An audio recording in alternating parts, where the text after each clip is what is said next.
Have you ever heard a mama say that she didn't want kids, but she got kids? Or have you said it yourself? Today I'm bringing on a special guest to talk about it. Let's get right into the episode.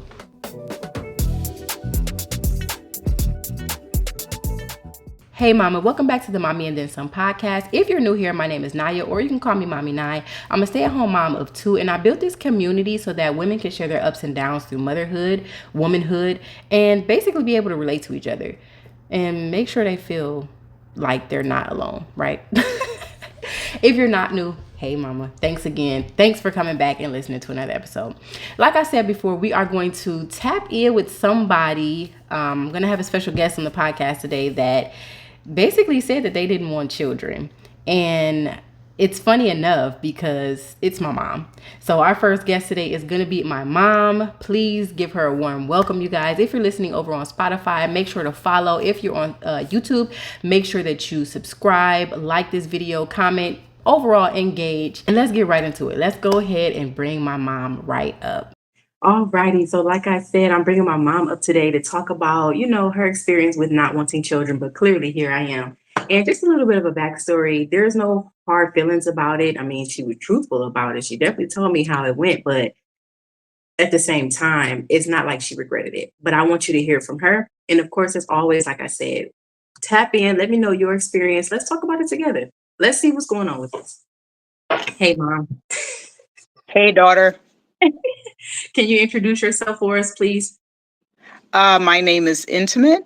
I am the mother of Mommy Nye, or as I call her, Boop. That's about it. What else do you do? What do you do for a living? That's not it. You're more than just a mom, okay? I am more than just a mom.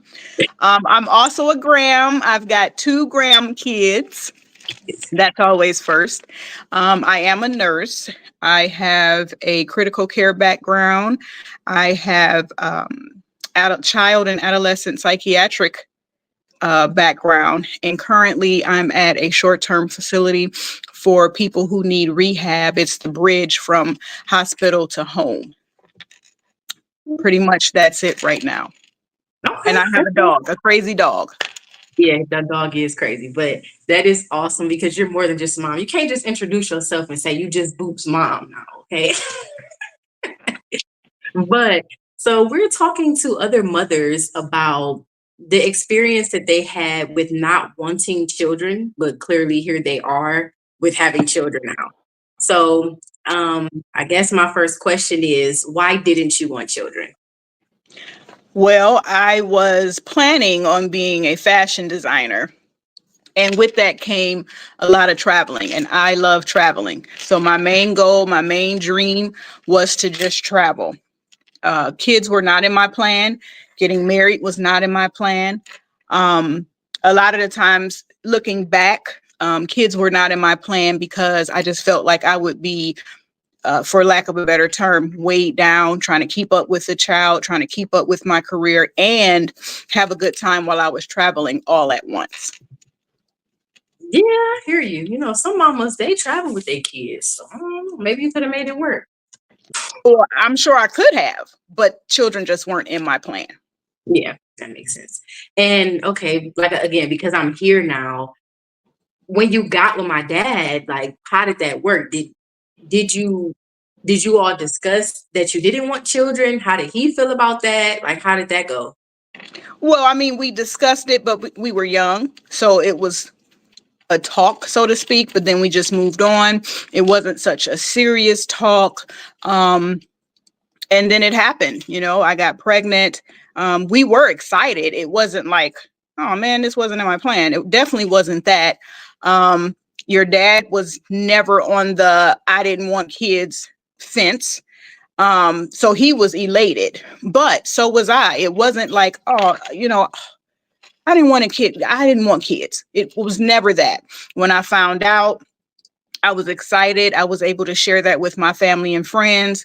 And so I just moved forward. I wasn't thinking of like yesterday when I didn't want kids. I thought, here I am. I'm going to have a child. I'm going to cherish the moment. And this is what life is right now. Right. So that kind of going to my next question, like about how did you feel when you got pregnant? So you said you were happy. And I guess, did you have any maybe like concerns with you finding out that you were pregnant, I guess? My only concern, and this is my honesty, my only concern was I actually was pregnant a few times before you. And unfortunately, those didn't go so well. So my concern was, were you going to make it? I'm extremely sick when I was pregnant. I could barely work when I was pregnant. So my concern was, am I going to have this baby? And if and when I have this baby, are they going to be healthy? Right. That was Okay. my concern. Okay. Okay, so then let me go into the next topic, because I think discussing like the healthy concerns and stuff, that's like another episode for another day. But were you working? Were you actually working when you became pregnant too? I was working. It's funny because when I think back to these questions are bringing back good memories, but I was working. I was at a little cookie kiosk in the mall. And I was doing a lot of partying. I actually became good friends with my coworkers there. Their spouses and significant others met my significant other, and we were kicking it. Like, it was party, party, party. So when I found out I was pregnant, I thought, okay, now it's time to slow it down. I already knew what the past pregnancies were like. I'm not trying to get into that again. So I slowed it down. But again, I was extremely sick. So a little bit after the announcement of positive pregnancy tests, I had to slow it down. I had to almost cut it out. A little bit throughout the pregnancy, I tried to work again. Again, I was at a kiosk in the mall, but this was it was like a watch repair kiosk or something, but I stayed in the mall. I was just gonna say, so I see where you get your shopping habits and stuff from. But no, your auntie Tracy, that's for another episode too. I'm not the shopper. Yeah. No. But no, so even when I tried to get that second job, I was only temporary there because I was that sick. I just could not. But I also knew that the pregnancy wasn't forever. So I was gonna have to get another job. In between wanting to be a fashion designer and traveling, the other like backup or plan B would be nursing. I wanted to be a nurse. Okay. And so I would say 3/4 of the way into the pregnancy, I signed up for school, but I signed up for medical assisting. One, it was a shorter program, and two, it was what I could afford at the time. And I thought this will be a way to get at least into healthcare, so that I can move on to the nursing career that I wanted. So I started school during my pregnancy, trying to make sure that once I was done with pregnancy, done with school, I would have a job. Okay, so you know how you look up to your mom sometimes, or your parents, be like, "Oh, I wish that I could have did this in life," or "I want to be just like my mom or dad." So clearly, I'm a stay-at-home mom, and I know growing up, I seen you work a lot. Like, you weren't a stay-at-home mom. But I guess in the beginning of pregnancy, has that ever been a goal of yours? Did you want to be a stay-at-home mom?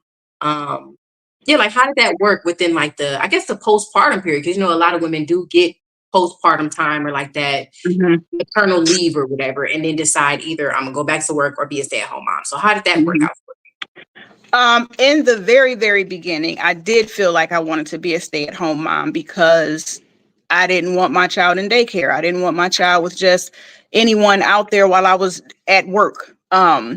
Your dad was working for a little bit, and so that would leave me at home with just you. But I am not a person who kind of just relies on someone. And so, not to say I didn't want to rely on your father, but I'm a go-getter. And I felt like staying at home really wasn't my type of thing to do. I would have loved to do that, but in real life, my personality does not match with that. I always have a goal. I always have a plan to do something. And so I felt like maybe that's just not the right choice for me.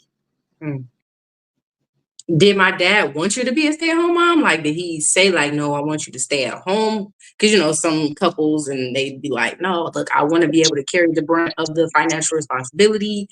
How did that work? He did ask, was it something I wanted to do or was it something that I could handle? And I did actually say, yes, I wanted to stay home.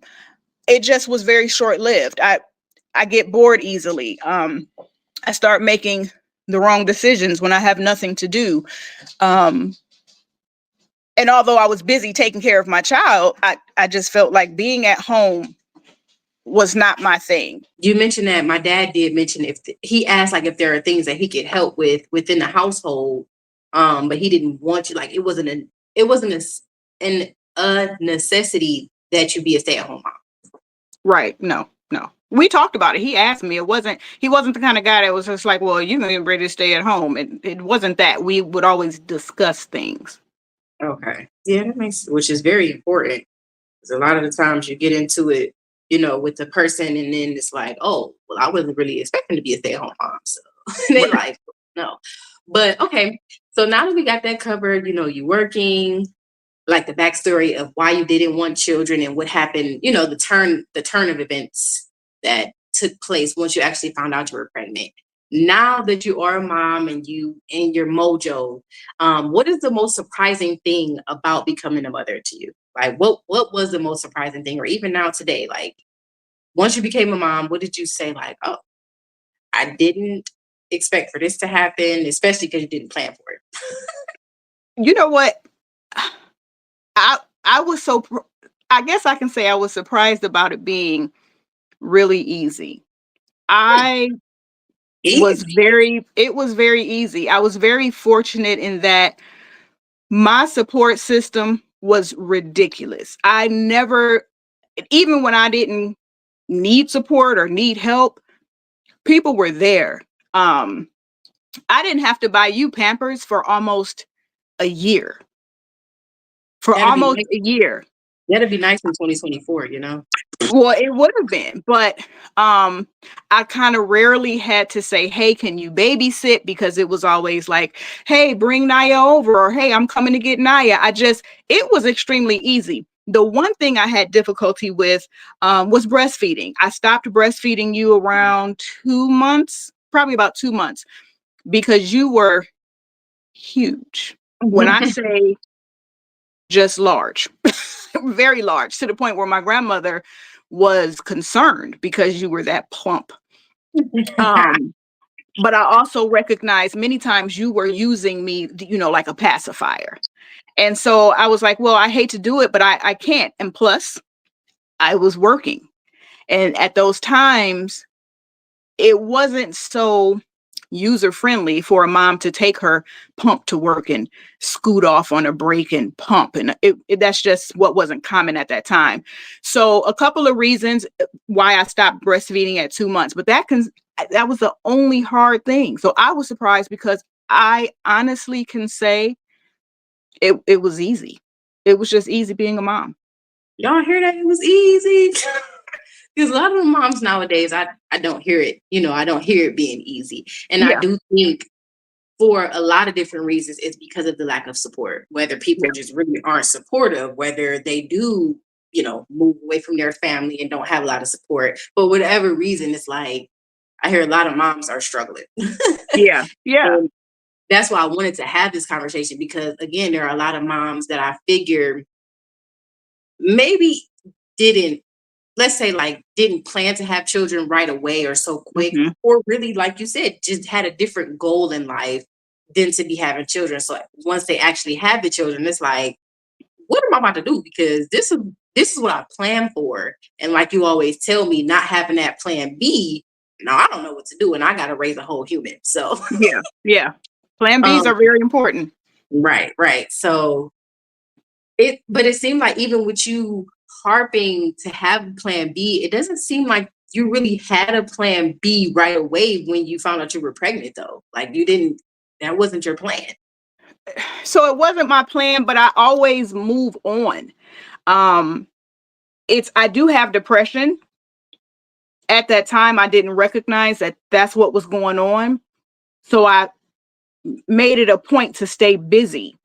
That's not always good, because you staying busy doesn't leave time a lot of times for yourself, or even to be in the moment of clearing your head or making a space just for you, so that when you get into your planning stage, it's an appropriate plan. Yes, plans need to be tweaked and revised and adjusted, but in order to even get a rough draft of a plan, you have to have a mental state that allows you to do that. And so back when, my plan B was always going to be to make a plan B to go with this plan I'm making, if that makes sense. So although Um, my plan was to get a job, I knew that plan A was to go to school so that I could do something to get a job. And then plan B was to make sure I could still move along if I needed to get a different job because something went down with that okay. other job. I see what you're saying. Like for Yeah, instance, I like like to move on, move along, right. just move along. So like you said, the whole going to school so that you can see where you can go with the career that Mhm. you want to have. Okay. Yeah. All right. So you kind of touched on my next question about, I guess, like the difficulty. But I still want to ask, what is the most or was the most challenging stage for you in motherhood? My infancy, adolescence, or my adulthood stage? Because I hear you say, which again, I'm happy that you spoke on that because a lot of women can relate to the breastfeeding thing. It's not Mhm. easy at all. Yeah, And that was. especially with times back then, like it wasn't as breastfeeding friendly like it is now in 2024. I mean, you got Right. women whipping it out. You got women just being Yeah, like, look, this is what's going on. But back then, people really, they're probably likely been fired you because you're trying to go breastfeed or breast pump or something like exactly, that. exactly. And listen here, when we talk about pumps in today's age, listen, I was a manual pumping sensation. I had WIC, and that's what they provided, and that's what I could afford at the time. And I mean, the pumping was real. Okay. Right. So y'all have it when you talk about 2024. I can say I'm a little jealous. Right. Right. Yeah, because I remember you expressing how the pumps even. A lot of women manually pump nowadays, but it don't. How you describing it, It's I can't even see what you talking about. nothing. I would have preferred to do the pumping for today. I wouldn't mind doing that because the pumping from last. Oh no, no, no, no, no. Yeah, from this motion, whatever you talking about to this, yeah, that's a lot. That was horrible. That's funny. Okay, so yeah. Still, I'm gonna ask, what was the most challenging phase other than a part in my infancy? What was the most challenging for you in motherhood? My infancy, adolescence, or my adulthood? Okay, so going into your adolescent stage, things became a little difficult because your father and I had started to separate. We'll just put it there. Yeah. And I was starting to feel like a single mom with him right there. And there were many times that even though I worked, because when I started working, I kept a job. Even when I worked, I felt like I was inadequate because I wanted my child to have the best. Like I wanted you to just float on clouds all of the time. And I knew that that was unrealistic. So it was becoming difficult because I couldn't provide some of the stuff I wanted you to have just because I wanted you to have it. I could provide your needs, but I kind of was like, I don't want to only provide your needs. I want to be able to let you have fun or get a little extra, yada, yada, yada. And there were many times I couldn't do that. But with that said, the support that I had and have was still there. So some of my beating myself up was just me beating myself up because I still had support. If I needed a moment to just cry it out or try to figure out what went wrong in my relationship, I could do that without you on my hip because I could send you off or somebody would call to check on me because they knew things weren't going as planned, so to speak. Right. And I could get a break.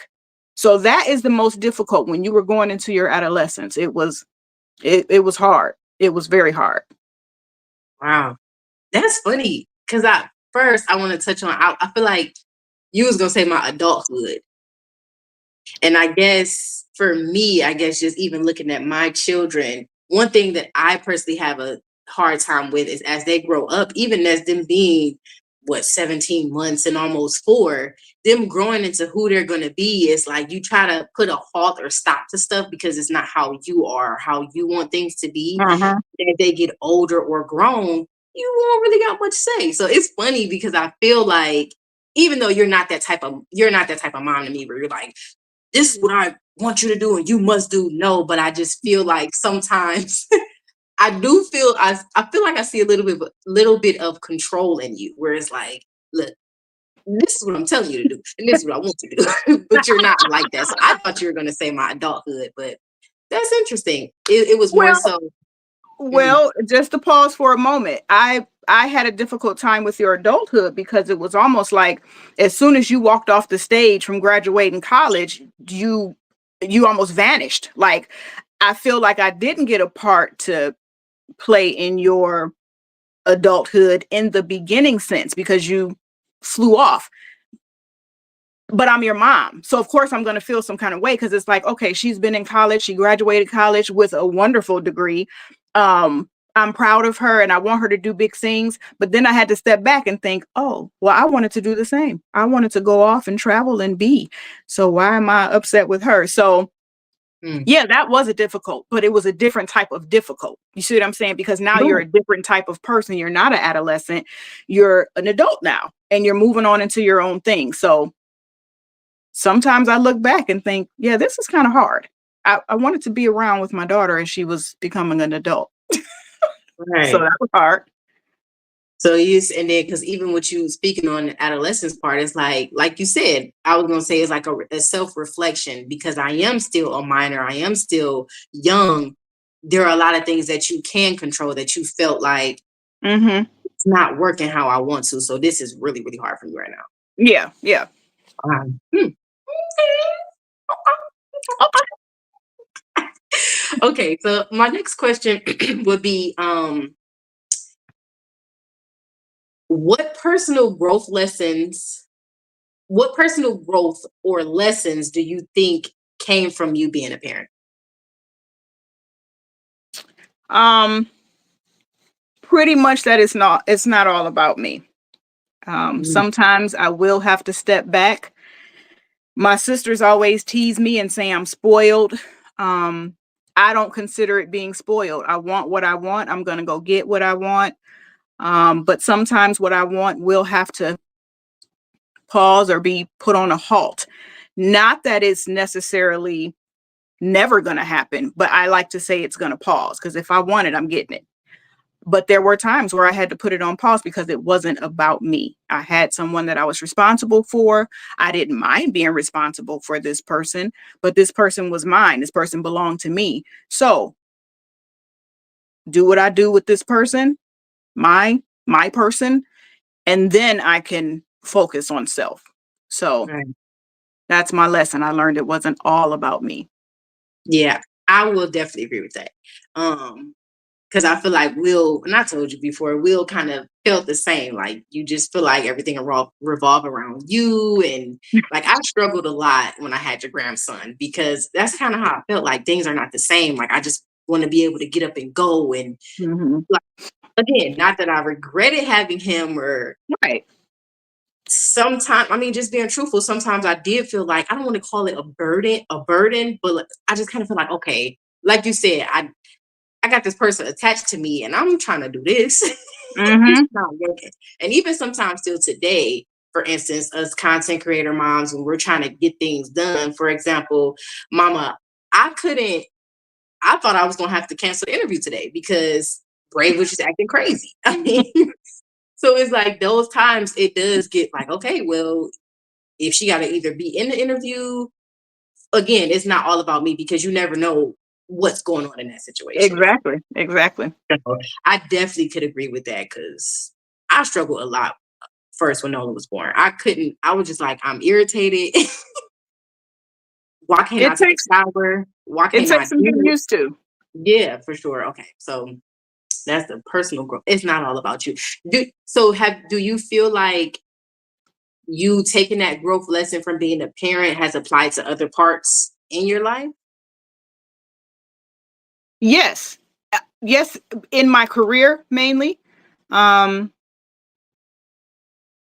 in my career mainly, but I will say in equal parts, if I'm allowed to say, my relationships. Um, the current relationship I have, I try to practice that thought process quite often because there are moments where I can be selfish or I could feel like, hey, it is all about me.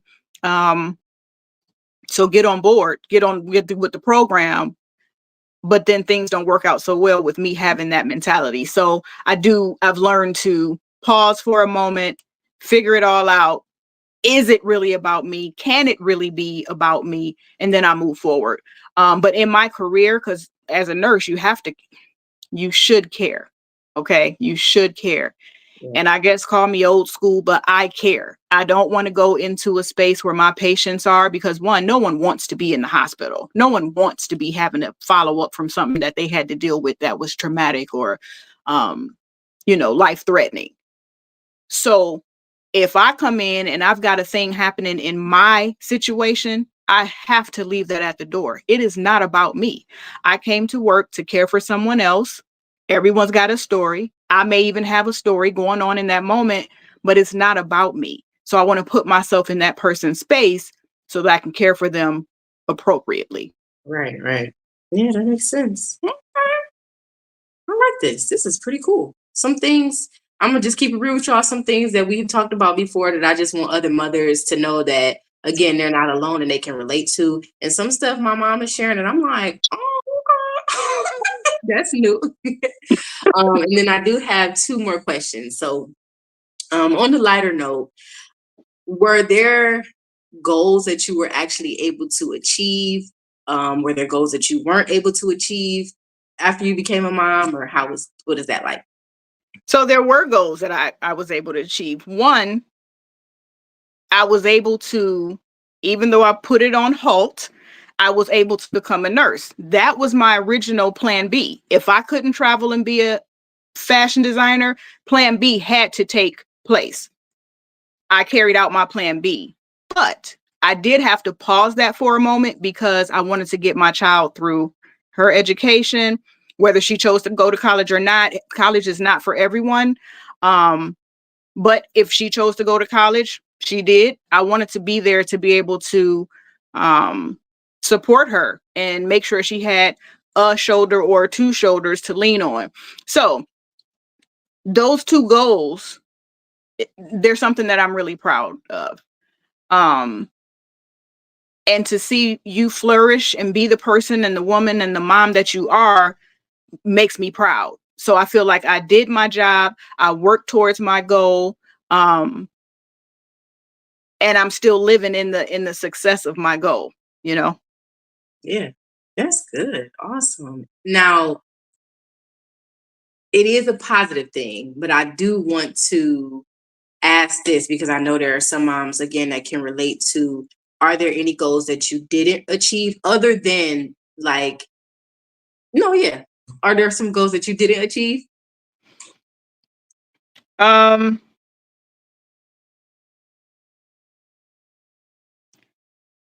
I mean, because I actually got married, my goal was to stay married.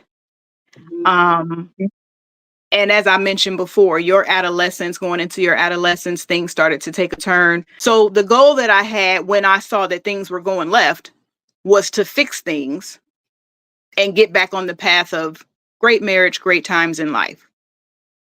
When that wasn't going as planned, I realized I had to do something else. And so that goal, the original goal, had to change into, since that's not happening, the goal of moving along, keep moving with my daughter had to take place.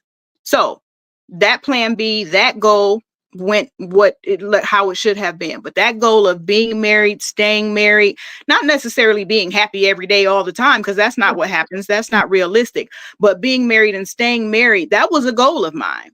And it turned into a goal after it wasn't a goal, because now here we are. This is the thing. We're in the thing. It's happening.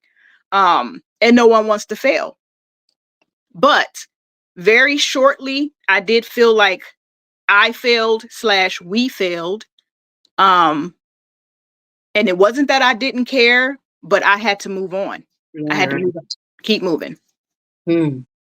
Okay. And then let me ask another goal, because we know this based on our conversation and how the conversation has been going. With you not becoming a fashion designer, um, and traveling, how is that looking? I know, yeah, just explain a little bit how your fashion designer travel thing is going, because do you feel um satisfied with you being able to say, okay, my plan B, my goal of plan B becoming a nurse is good enough and I'm happy? Or do you still feel like, oh, I still really want to become a fashion designer, or I still want to travel? How are those things looking? Well, I don't want to still be a fashion designer. If I was in the fashion world, I probably would have tweaked that by now and said being a stylist more so is what Mm, I would prefer to do. As far as the travel is concerned, because I became a nurse, I also within that nursing um, goal wanted to be a travel nurse. So the traveling still was there. I'm not ever going to get rid of that part, regardless of what job or career position I play. I am going to travel. It's just not going to be, there's no question about that. So, mhm. no, I don't look back and say, God dog it, I should have been a fashion designer. Where did this all, no, that's not what I'm doing. But as far as nursing, traveling, yes, I'm content. I'm fine with that. As I mentioned, I'm a grandmother, so I want to be able to come and go and do as I please.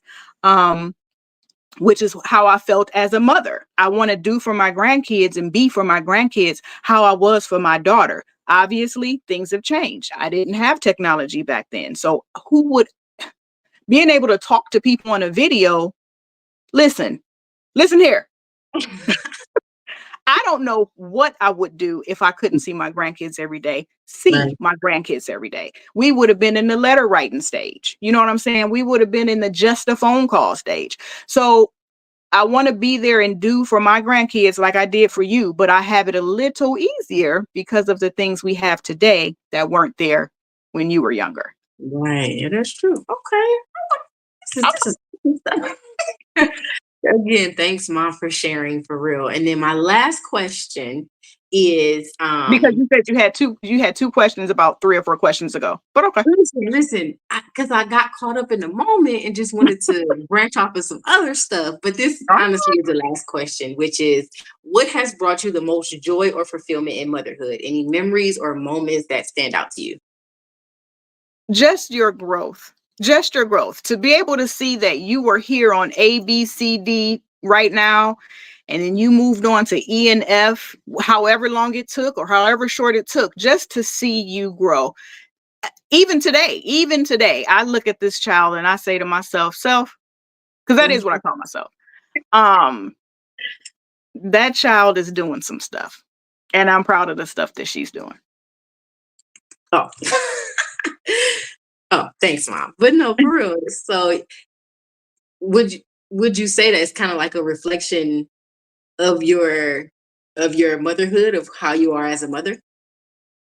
Um, a little bit, but again, I did not do it alone. And I know, please understand, I am not discounting anyone who does not have a support system, Right. anyone who is choosing to not use their support system. I'm in no way, shape, or form am I discounting that.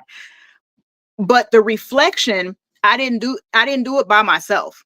I did not do any of it by myself. And so if I said I did, I'd be lying. Right, right, right. Um, so the reflection I could say is the parts and pieces that I did do as your mom, the help that I accepted as your mom for both of us.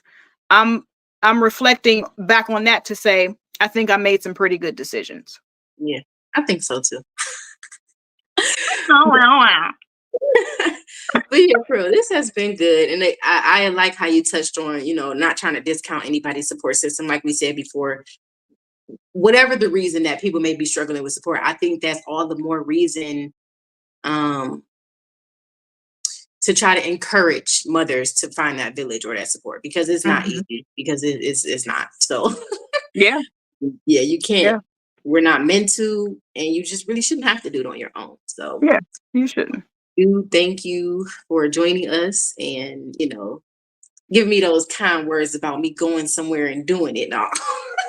Girl. Right. But no, for real, I really do thank you, Mom, for sharing your experience, not just as my mom, but again, for those women that have been in your shoes that can relate to maybe, no matter how young or old, honestly, being like, dang, like, oh, how did I get here so fast? And now things might have to take a turn. Maybe what you said can give them some encouragement to still either reach their goals or maybe just pivot a little bit, make their plan Bs or whatever. So thanks Yeah. again for joining us.